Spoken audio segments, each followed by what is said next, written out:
네, 오늘은 고린도전서 13장 두 번째 말씀입니다. 오늘 4절과 5절의 말씀을 가지고 사랑은 무엇인가에 대해서 함께 생각하고자 합니다. C.S. 루이스 박사가 이런 말을 했습니다. 교회는 사람들을 그리스도에게로 인도하고 작은 예수로 만드는 게 교회가 해야 할 중요한 목적이라고 했습니다. 교회가 존재해야 될 모든 이유는 예수 그리스도를 믿고 구원받은 사람들을 작은 예수로 만드는 겁니다. 작은 예수로 만들기 위해서 목회가 존재하고, 작은 예수로 만들기 위해서 예배가 있어야 하고, 작은 예수를 만들기 위해서 모든 교육과 제자 훈련이 여기에 집중되어져야 한다고 했습니다. 하나님께서, 예수님이 하나님이 사람이 되신 목적은 사람인 우리가 작은 예수가 되는 게 하나님의 구원의 목적이라고 했습니다. 어떻게 해야 작은 예수가 될 수 있나요? 우리는 하나님이 사랑이신 것처럼 하나님의 사랑으로 사는 사람이 되어야 이 시대에 작은 예수로 살아갈 수 있습니다.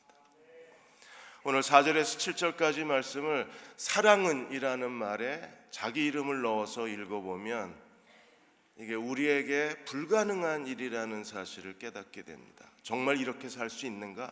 만일에 우리가 이렇게 살 수 없다면 우리는 아직도 작은 예수가 되지 못한 거예요.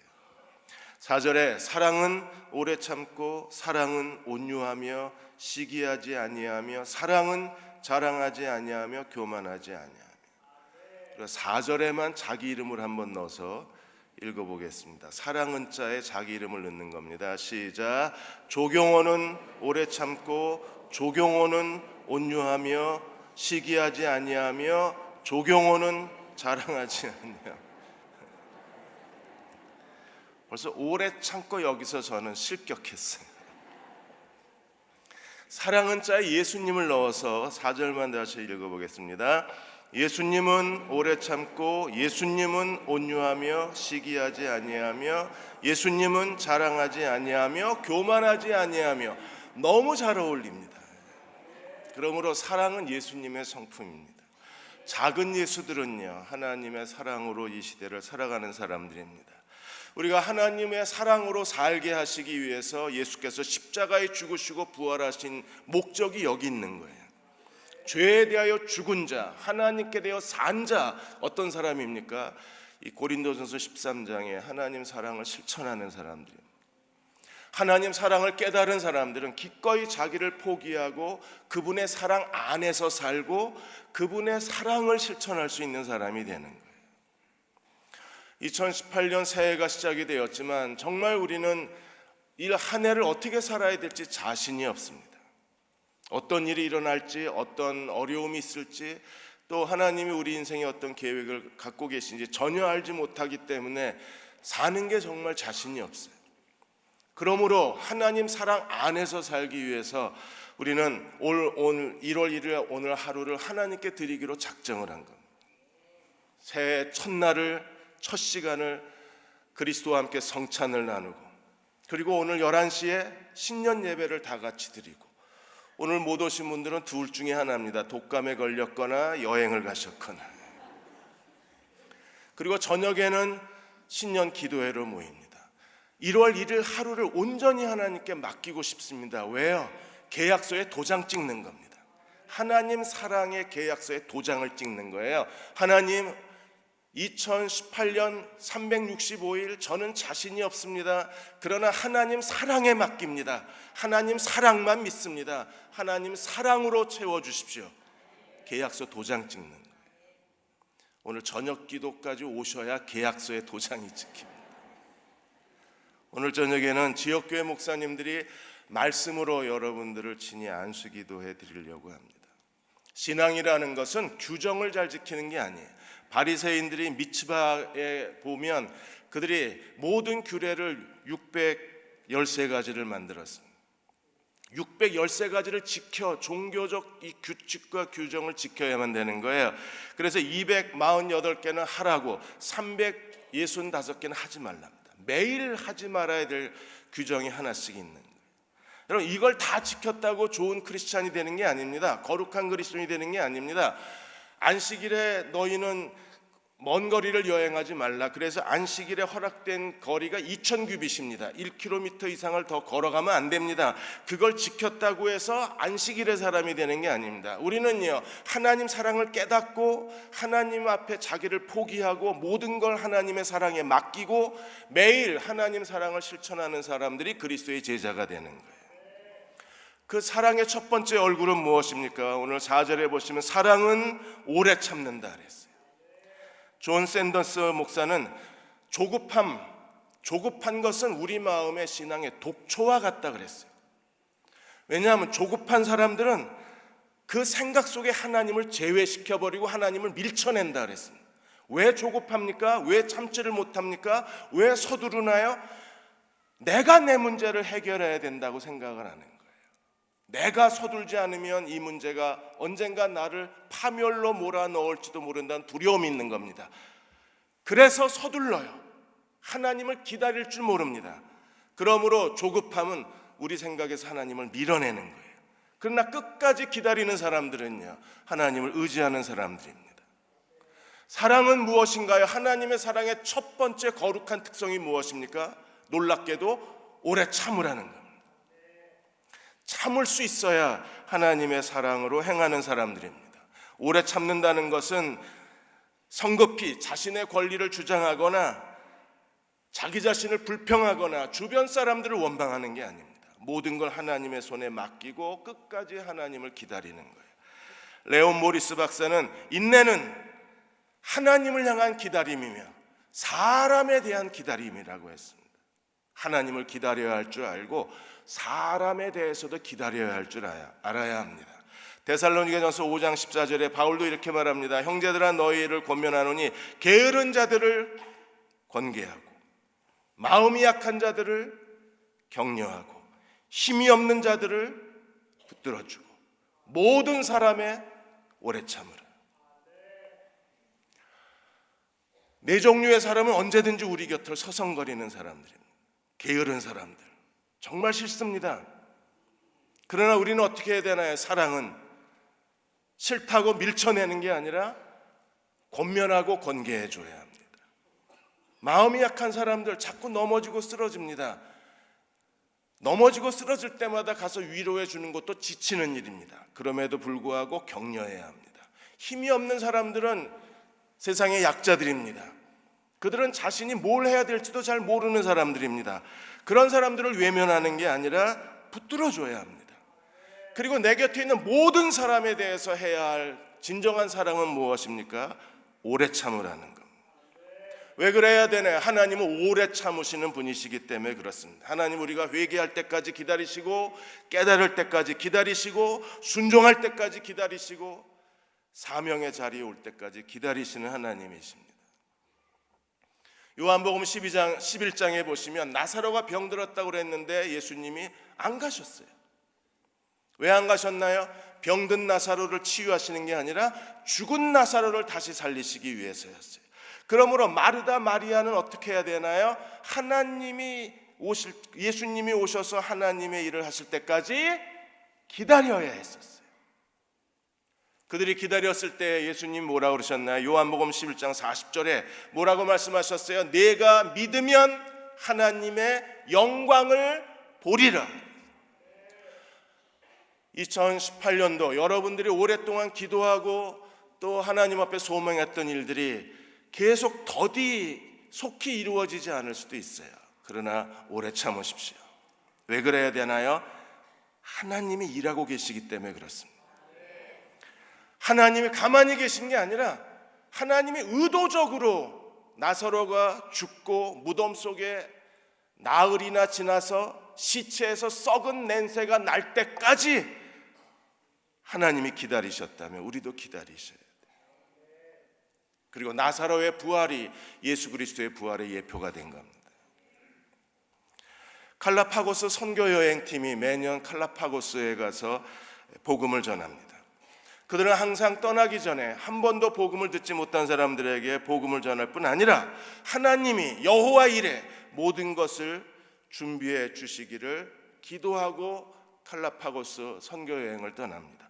그리고 거기서 갈라파고스 제도의 섬에서 복음을 전하면서 그들은 매일 아침 기도합니다. 오늘 하나님이 준비해 준 사람을 만나게 하여 주옵소서. 산타크루즈 섬에 들어가서 복음을 전하고, 이 산타크루즈 중앙에 있는 섬입니다. 산타크루즈 섬을 횡단하는 버스를 탔는데 버스가 그 섬을 횡단하러 가는 가운데 도로가 하나밖에 없는데 어느 한 젊은 중년의 남자가 터덜터덜 걸어가고 있었어요. 버스가 오는 걸 보고 이 중년의 남자가 손을 들고 버스에 올라탔습니다. 그 남자 이름이 라울이라는 사람이었어요. 밤새 길을 걸었는지 행색이 너무나 초라하고 너무나 피곤해 보였습니다. 마침 에덤이 허리가 아파서 누워서 간다고 옆자리를 비워놨는데 에덤 옆자리가 비었고, 이 에덤은 스페인어를 굉장히 잘하고 라울은 스페인어를 합니다. 스페인어를 하는 사람이 바로 옆에 앉았고, 에덤은 그 선교팀에서 가장 친절한 사람입니다. 그래서 얘기를 나누었더니 라울이라는 사람이 결혼하고 30년 된 아내가 어제 떠났다는 거예요. 그래서 자살을 하려고 길을 걷기를 시작을 했다는 겁니다. 내가 어떻게 하면 이 고통에서 벗어날 수 있는지 모르겠다고 얘기를 했어요. 그러자 에덤이 말하기를, 에덤은 15년 전에 이혼의 아픈 경험이 있었습니다. 그러자 에덤이, 나도 15년 전에 당신하고 똑같은 아픔을 겪었었다고. 당신은 어떻게 그 아픔을 극복했냐? 나는 지금 죽고만 싶고 죽고 싶은 생각밖에 없다. 그러자 에돔이 말했습니다. 예수 그리스도를 통해서 나는 이 이혼의 상처의 아픔을 극복하고 지금 이 그리스도를 전하는 선교팀에서 봉사하고 있다는 얘기를 해요. 그리고 라울은 그 버스 안에서 예수님을 개인의 구세주로 영접합니다. 아무 일도 일어나지 않았습니다. 여호와 일에 아무 일도 일어나지 않았는데 산타크루즈 섬 마지막 떠나는 버스에서 하나님은 라울이라는 사람을 만나게 하시고, 그것도 에덤이 허리가 아파서 옆자리를 비워놨는데 그 빈자리에 앉고, 선교팀 중에서 가장 스페인어를 잘하는 에덤 옆에 앉게 하시고, 선교팀 중에 유일하게 이혼의 아픔이 있는 에덤 옆에 앉게 하셔서 한 영혼을 구원하셨어요. 기다리면 하나님은 오늘도 일하시는 하나님이십니다. 두 번째로, 사랑은 온유합니다. 크리소스톰은 이렇게 말했습니다. 사랑이 없는 사람은 그냥 무익한 존재로 끝나는 것이 아니라 다른 사람에게 해로운 존재라 그랬어요. 그리스도인이 하나님의 사랑으로 살지 않으면 그냥 있어도 되고 없어도 되는 무익한 존재가 아니에요. 사랑으로 행하지 않는 모든 그리스도인은 다른 사람들에게 해로운 존재가 된다고 했습니다. 하나님 사랑은 무엇입니까? 사랑은 온유함입니다. 온유함이 뭐예요? 크레스토스라는 말이 무슨 뜻인가요? 갈라디아 5장 22절에 보시면 성령의 9가지 열매 중에 온유함이 있습니다. 골로새 3장 12절에 너희는 옛사람을 벗어버리고 새사람을 입으라고 그랬는데, 하나님이 택하신 사랑받는 자처럼 긍휼과 자비와 겸손과 온유와 오래 참음을 옷 입으라 그랬습니다. 예수 그리스도를 닮은 성품, 새사람의 성품이 온유함입니다. 고린도후서 6장 6절에 보시면 사도의 자격, 사도의 거룩한 표시가 뭐예요? 온유함과 오래 참음입니다. 온유란 무엇입니까? 그냥 친절하고 정중하고 관대한 사람인가요? 아니요.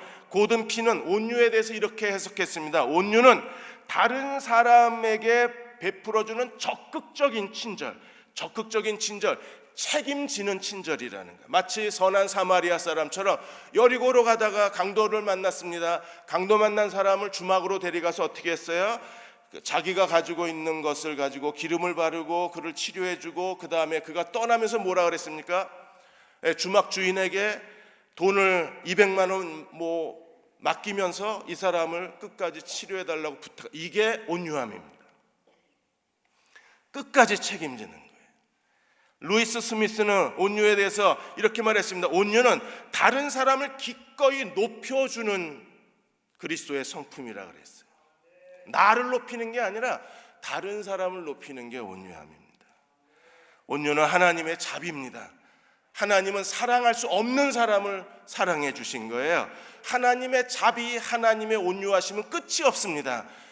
더럽고 추한 우리를 용서하시고 우리의 죄를 사하시고 우리를 의롭다 하셨을 뿐 아니라 버림받아 마땅한 지옥의 형벌을 받아 마땅한 우리를 하나님의 자녀로 삼아주시고 하나님 나라의 상속권을 주시고 성령을 내주하게 하시고 오늘도 불기둥 구름기둥으로 우리의 삶의 걸음을 인도하시고 내 삶에 필요한 것들을 준비하시는 분이 하나님의 자비입니다. 받을 자격이 없는 우리에게 베풀어 주신 게 하나님의 온유하심이며 하나님의 자비하심입니다. 그러므로 우리도 다른 사람들에게 하나님이 우리에게 자비를 베풀어 주신 것처럼 그들에게 자비를 베풀어야 돼요. 그들에게 온유함을 베풀어야 합니다. 그들의 삶을 존귀하게 만들어 줄 수 있어요. 이찬수 목사님이 삶으로 증명하라는 책에서 안양시 기독교 연합회의 이야기를 했습니다. 안양시 기독교 연합회가 밤 11시 이후에 붉은 십자가 네온을 끄기로 했습니다. 십자가 네온을 끄기로 결정을 하자 각 그 신문에서 안양시의 결정에 대해서 이 빛의 공해로부터 이제 자유로워졌다고 신문 기사가 나오기 시작했어요. 그리고 어떤 기사 논설은 아예 교회가 이제야 제정신을 차리는 것 같다는 그런 비난조의 논설도 썼습니다. 이찬수 목사님은 어쩌다가 교회의 십자가 불빛이 지역사회 사람들에게 공해가 됐을까? 이렇게 만든 것은 그들이 잘못이 아니라 우리 자신이 잘못이라는 거예요. 교회가 붉은 네온 십자가로 여기가 교회라는 걸 소리 지를 게 아니라 오히려 십자가의 불빛으로 우리 자신을 증명하는 게 아니라 하나님의 온유하심으로 우리가 자신을 증명했어야 되는 거예요. 하나님의 온유하심은요, 스스로 일어설 수 없는 사람들로 하여금 자기 발로 일어서게 도와줄 뿐 아니라 그들의 삶을 존귀하게 만들어주는 것이 하나님의 온유함입니다. 하나님의 사랑입니다. 올 한 해 동안에 내 곁에 있는 사람들에게 온유함을 베풀어 주어서 그 사람의 삶을 존귀하게 만들어주고 가치 있게 만들어주고 그 사람의 삶을 아름답게 만들어주는 이 자비의 손길이 바로 하나님의 온유하심이에요. 하나님의 사랑입니다. 내가 다른 사람을 존귀하게 만들어주고 가치 있게 만들어주고 건강하게 만들어주려고 애를 쓰면 하나님 사랑은요, 당연히 내 삶을 더 가치 있게 만들어주지 않으실까요? 세 번째로 사랑은 무엇입니까? 사랑은 자랑하지 아니하고 시기하지 아니하고 자랑하지 아니하고 교만하지 아니하고 무례히 행치 않는다. 사랑은 시기하지 않습니다. 사랑은 자랑하지 않습니다. 사랑은 교만하지 않습니다. 사랑은 무례히 행하지 않습니다. 이 네 가지 속성은요, 거의 비슷한 인간의 가장 이기적이고 인간 내면에 있는 가장 악의 성향들입니다. 우리는 자기밖에 알지 못하는 이기적인 사람들입니다. 그래서 이 네 개가 마치 동서남북 네 방향을 우리에게 보여주는 것처럼 인간 내면의 이기적 성향을 보여주는 게 시기하고 자랑하고 교만하고 무례하고, 읽는 것만으로도 가슴이 떨리잖아요. 마치 내 자신이 들킨 것처럼 이 글자 하나하나가 내 마음을 무너뜨리고 내 마음을 아프게 하는 겁니다. 우리가 하나님의 사람이라면 이 인간의 이기적 속성으로부터 자유로워져야 돼요. 그래서 예수님을 닮아서 우리는 어떤 사람이 되어야 합니까? 다른 사람에게 관대하고 겸손하고 친절하고 부드러운 사람이 돼야 돼요. 근데 예수 그리스도를 믿고 나서도 여전히 그의 본성 속에 시기심과 자기자랑과 교만과 무례함으로 행동한다면 그 사람의 그리스도는 없는 겁니다. 빌립보 2장 3절에 바울은 아무 일에든지 다툼이나 허영으로 하지 말고 오직 겸손한 마음으로 자기보다 다른 사람을 더 낫게 여겨라. 다툼이나 허영 때문에 나오는 성향들이 뭐예요? 시기, 자랑, 교만, 무례함입니다. 그리스도를 닮아 겸손한 사람들은요, 다른 사람을 자기보다 더 낫게 여기고 사는 사람, 그들에게 관대함이 있고 친절이 있는 거예요. 그런 시기심은 무엇입니까? 다른 사람의 성공을 고통스럽게 생각하는 사람입니다. 싫은 정도가 아니라 다른 사람의 성공을 보고 고통과 아픔을 느끼는 게 시기심입니다. 그냥 싫은 게 아니라 고통스럽다 그랬어요. 이 독한 시기심처럼 그리스도인을 부끄럽게 만드는 게 없습니다. 교회 공동체 안에서도 우리가 하나님을 섬기는 가운데 어떤 사람의 은사와 어떤 사람의 성과와 어떤 사람의 업적, 자꾸 사람을 비교하게 만들고 경쟁하게 만드는 건 세상에 사는 구조입니다. 우리는 그런 경쟁 구조 속에서 더 나은 사람이 있고 못한 사람들을 차별을 두는 거예요. 이게 묘하게 사람의 시기심을 자극하는 겁니다. 조나단 에드워드는 시기심에 대해서 이렇게 말했습니다. 다른 사람과 나를 비교해서 다른 사람이 성공하고 더 나은 업적을 이루고 그리고 더 나은 결과를 가져왔을 때 그걸 불만하고 싫어할 뿐 아니라 그걸 회방하는 게 시기심이라 그래요. 어느 정도 시기심은, 거룩한 시기심은 우리를 자극합니다. 그런데 이 악의적인 시기심은 우리를 파멸에 몰아넣는 거예요. 또 자랑이 있습니다. 교만과 자랑이 있습니다. 교만과 자랑은 뭐예요? 자기를 부풀리는 겁니다. 자기를 선전하는 거예요. 자기가 자기를 선전해요.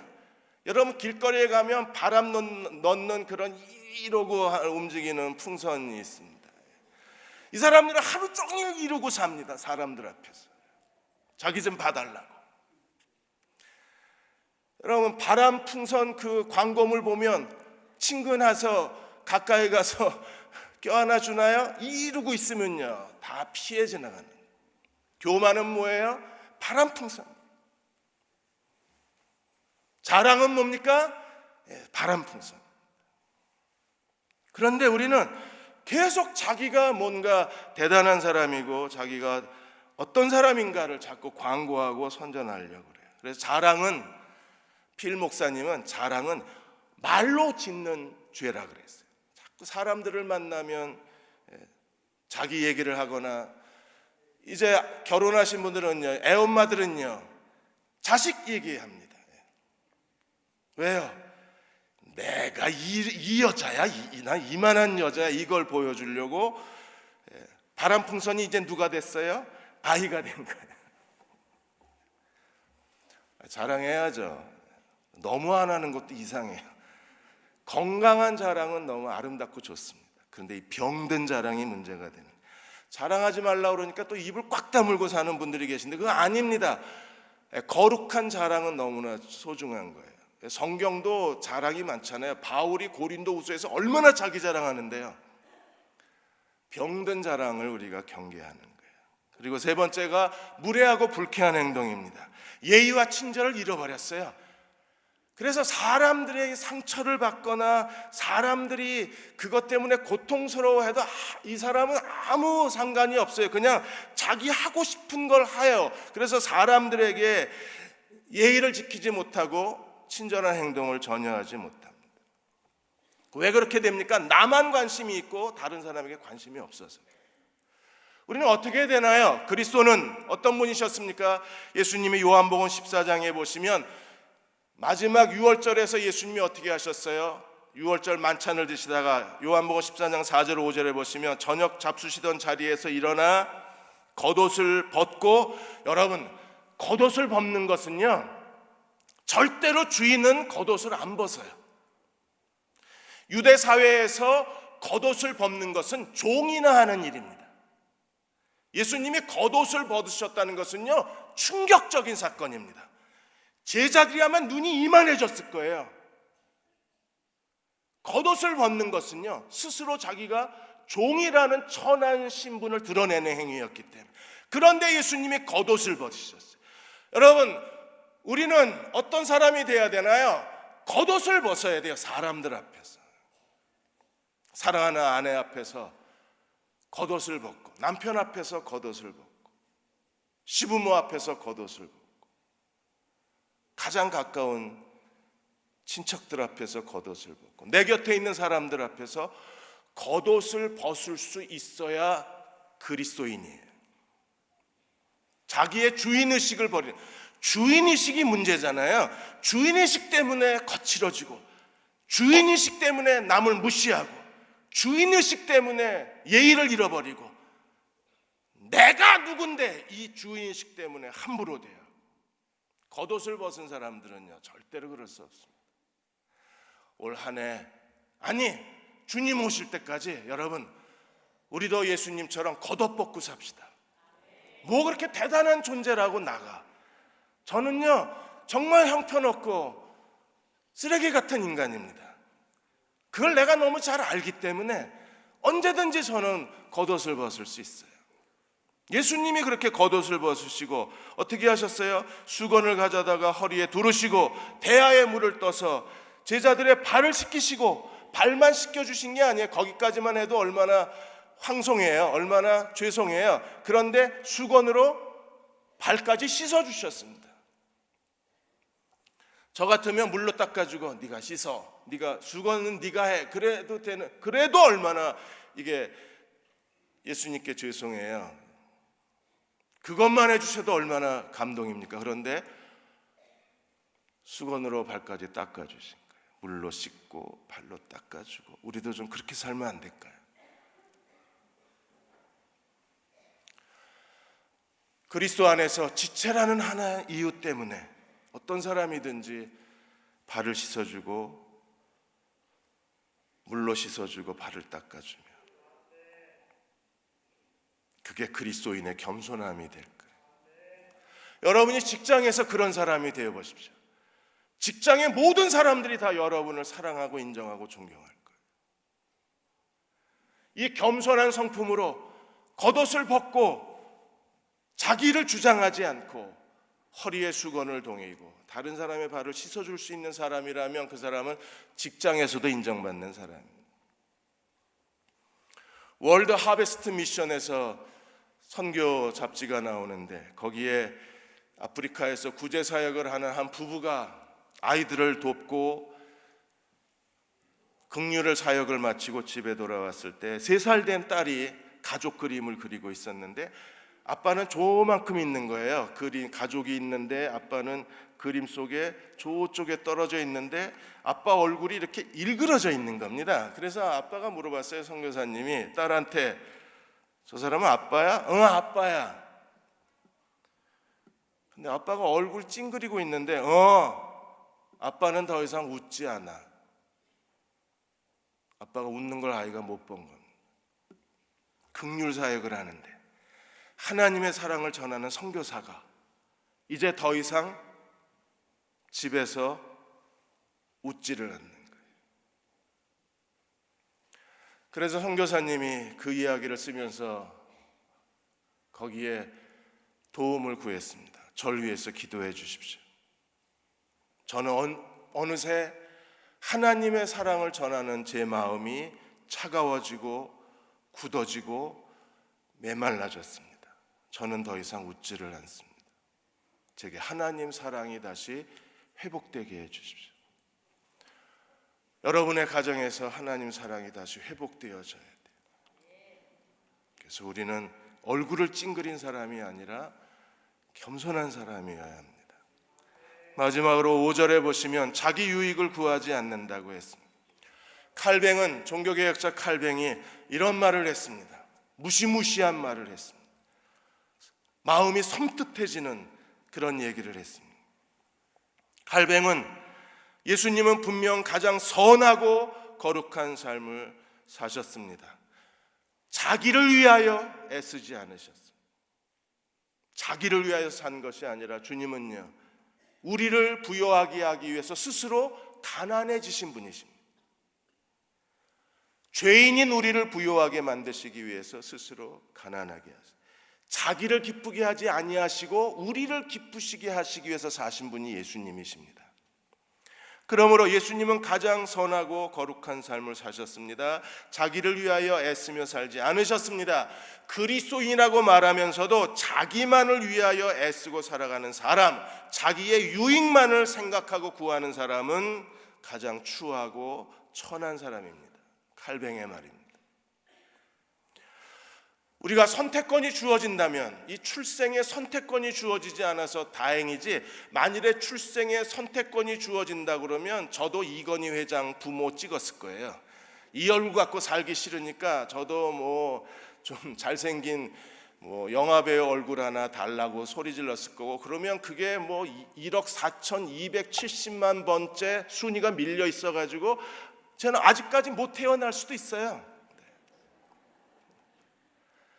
그리고 대한민국에서 북한이 저 핵 위험해서 살기 싫으니까 나는 저 남태평양 어느 섬의 추장의 아들로 거기 또 체크해 놓으면요, 그게 또 순위가 밀려가지고 47억 5,794만 뭐 몇 번째 이러면요, 저는 아마 지구 종말이 돼도 저는 못 태어났을 거예요. 이 선택권이 없는 게 얼마나 감사한지 모릅니다. 여러분 선택권 가졌으면 지금 이렇게 사실 건가요? 사람은요 정말 이기적이고 자기중심적이고 자기밖에 모릅니다. 조나단 에드워드가 이렇게 말합니다. 하나님의 사랑은 무엇입니까? 하나님의 사랑은 이기심과 정반대라 그랬어요. 사람의 본성은 자기 자신만 쳐다보고 자신만 생각하고 하루 종일 자신 안에 머물러 있어요. 그러나 하나님의 사랑은요, 나를 기쁘게 하고 사는 게 아니라 너를 기쁘게 하고 사는 사람. 여러분이 올 한 해 가족을 기쁘게 해보십시오. 여러분의 자녀들을 기쁘게 해보십시오. 여러분의 부모를 기쁘게 해보십시오. 가기도 싫은 시부모님을 한번 올 한 해 기쁘게 해보십시오. 여러분의 집안에 축복의 비가 쏟아질 겁니다. 여러분이 직장에서 모든 상사 직원들, 동료 직원들을 기쁘게 하기에 온 힘을 다 기울여 보십시오. 여러분들이 올해 2단계 승진할 겁니다. 하나님의 사랑이 거룩한 삶의 처세술입니다. 솔로몬은 다 살아보고 부와 영광과 쾌락을 다 누려보고 뭐라 그랬어요? 헛되고 헛되니 헛되도다. 뭐만 남아요? 하나님을 경외하고 그 명령대로 순종해라. 바울도 헛되고 헛되니 다 헛되도다. 예언도 그치고 방언도 그치고 지식도 믿음도 구제도 순교도 다 소용없다. 뭐만 가장 중요해요? 하나님 사랑만. 그 하나님의 사랑이 무엇입니까? 자기의 유익을 구하지 아니하고. 고든피 목사는 사랑은 자기 이익, 자기 정당화, 자기 합리화, 자기 자신의 가치에 현혹되지 않는 것이라 그랬어요. 자기를 만족하기 위해서 사는 것이 아니라 자기를 부인하고 다른 사람의 만족을 구하고 사는 것이라. 내가 만족하는 것보다 더 중요한 게 내 옆에 있는 사람이 남편이 만족하고 아내가 만족하고 자녀들이 만족하고 부모님이 만족하고 직장 상사와 동료와 나의 이웃이, 그리고 한 몸의 그리스도의 지체들이 만족하는 게 더 중요한 거예요. 사람들의 이기심은요, 평생 자기만 기쁘시게 하는 겁니다. 그래서 더 나은 사람이 되기 위해서 계속 경력을 쌓고, 그리고 더 나은 사람이 되기 위해 자기 개발을 멈추지 않고, 그리고 자기 자신의 인생의 만족과 자기가 더 앞서가기 위해서 그들은요 끊임없이 자신에게 매몰되어 있어요. 다른 사람을 생각할 여유가 없습니다. 심지어 자식까지 내다버리고, 결국 고준이 이 아이도 시체로 발견이 되고,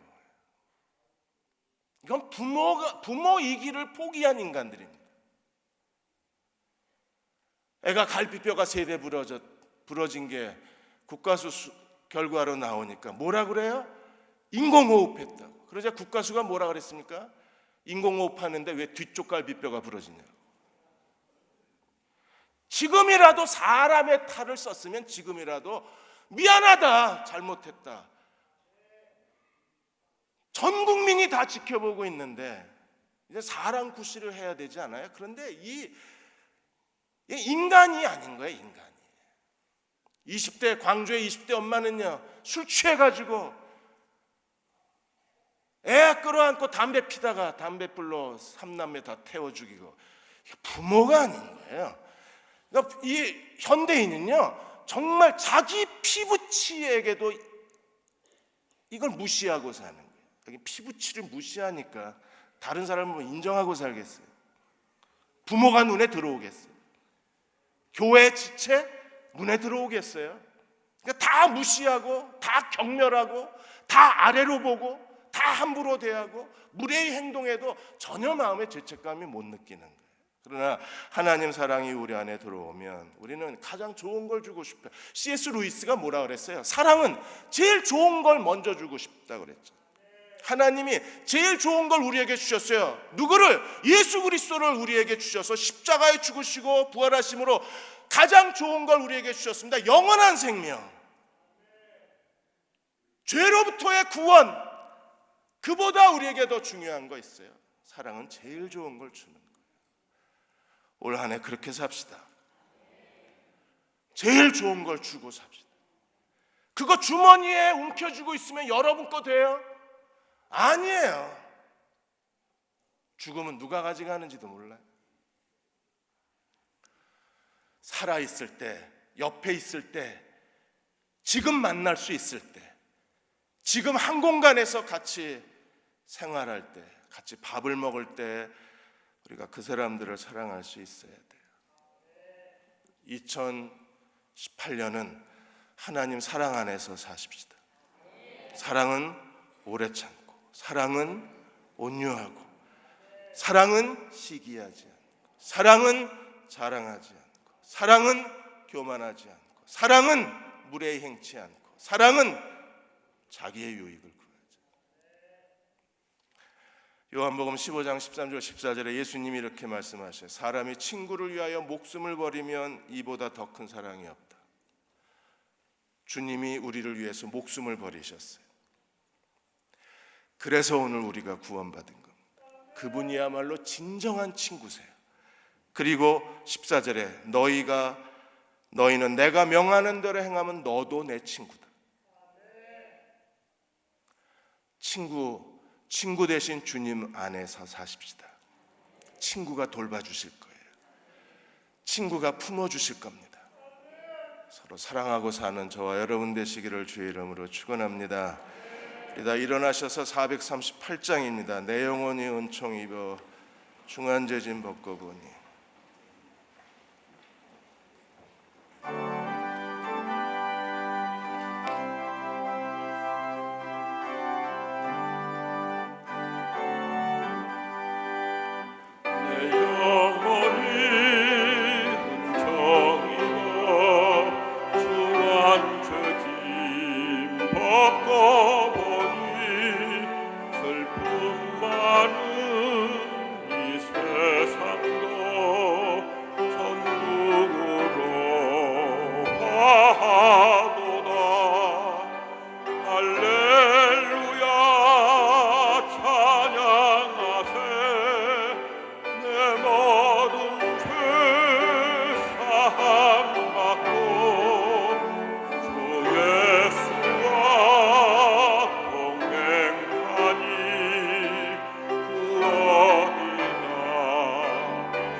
날로 가깝도다.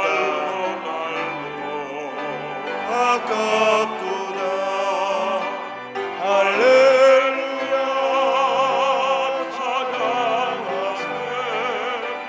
내 모든 죄 사함받고 주 예수와 동행하니 그 어디나 하늘나 높은 산이 거친 들이 조막이나 궁궐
자, 우리 잠시만 기도하겠습니다.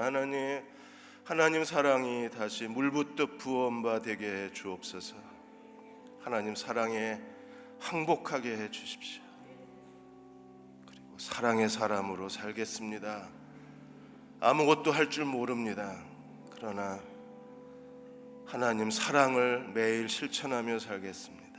다른 사람의 삶을 더 가치 있게 만들겠습니다. 나보다 다른 사람의 기쁨을 구하며 살겠습니다. 주님을 닮겠습니다. 주님의 성품으로 살겠습니다. 작은 예수로 이 땅을 살게 해 주옵소서. 우리 같이 소리내어 통성으로 기도하겠습니다. 아버지 하나님, 저희들에게 가르쳐 주시기 원합니다.